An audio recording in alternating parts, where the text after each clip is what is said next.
Bonjour chers amis, soyez tous le bienvenus à cette prière du matin. C'est avec beaucoup de joie que nous allons commencer cette semaine sur le regard et dans l'amour du Seigneur. Donc je vous invite à faire le signe de la croix avec moi et commencer cette prière du matin. Au nom du Père, du Fils et du Saint-Esprit. Amen. Je vous salue Marie, pleine de grâce, le Seigneur est avec vous. Vous êtes bénie entre toutes les femmes, et Jésus, le fruit de vos entrailles, est béni. Sainte Marie, Mère de Dieu, priez pour nous, pauvres pécheurs, maintenant et à l'heure de notre mort. Amen. Notre-Dame d'Apparicida, priez pour nous. Nous allons prendre l'évangile de Matthieu, chapitre 5, versets 43 au 48. Matthieu 5, 43 au 48.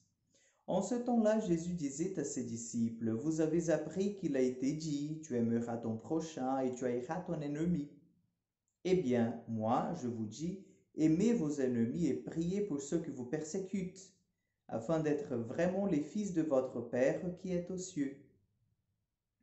Car il fait lever son soleil sur les méchants et sur les bons.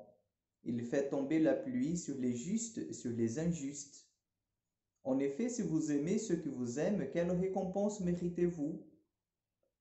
Les publicains eux-mêmes ne font-ils pas autant? Et si vous ne saluez que vos frères, que faites-vous d'extraordinaire? Les païens eux-mêmes ne font-ils pas autant? Vous donc, vous serez parfaits comme votre Père céleste est parfait. Acclamons la parole de Dieu. Vous voyez, chers amis, la sainteté, elle est exigeante. La sainteté, elle vient nous demander un changement de conduite, un changement de comportement.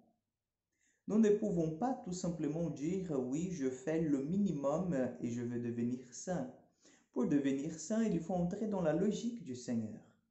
Et la logique du Seigneur, c'est tout à fait celle qui a été exposée dans l'Évangile.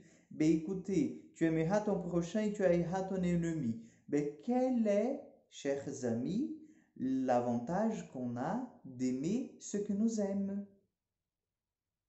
Nous allons toujours rester dans notre petit cercle et nous n'allons jamais, mais jamais répondre le message du Christ. Donc, pour vous faire aimer, il faut que vous soyez comme moi. Et c'est pas ça ce que le Seigneur nous demande. Le Seigneur nous demande justement le contraire. Il faut aimer aussi les ennemis. Il faut prier pour les ennemis. Pourquoi? Parce que la récompense ne sera pas venue par les hommes, mais elle sera venue par la main de Dieu, par la main du Seigneur, qui est là avec nous à chaque instant. Et lorsque le Seigneur nous demande d'aimer nos ennemis, c'est difficile, c'est énormément difficile. Mais là, nous allons aussi goûter et faire l'expérience que ce n'est pas nous qui aimons avec notre amour humain imparfait, mais nous aimons avec l'amour du Seigneur. Et cela fait toute la différence, chers amis. C'est un amour bâti pour toujours, comme dit le psalmiste.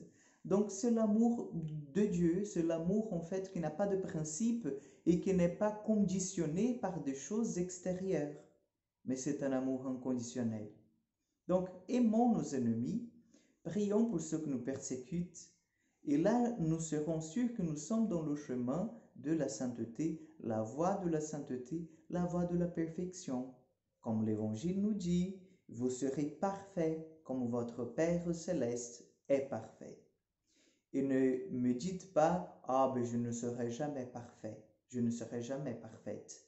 Si, parce que c'est l'appel de Dieu pour chacun de nous, que nous soyons saints comme lui. Donc aujourd'hui, demandons la grâce de Dieu, demandons qu'il vienne vraiment faire son œuvre de sanctification dans nos vies. Le Seigneur soit avec vous. Que Dieu Tout-Puissant vous bénisse et vous garde, le Père, le Fils et le Saint-Esprit. Amen. Je vous souhaite, chers amis, une excellente journée, une excellente semaine et à demain pour encore une prière du matin.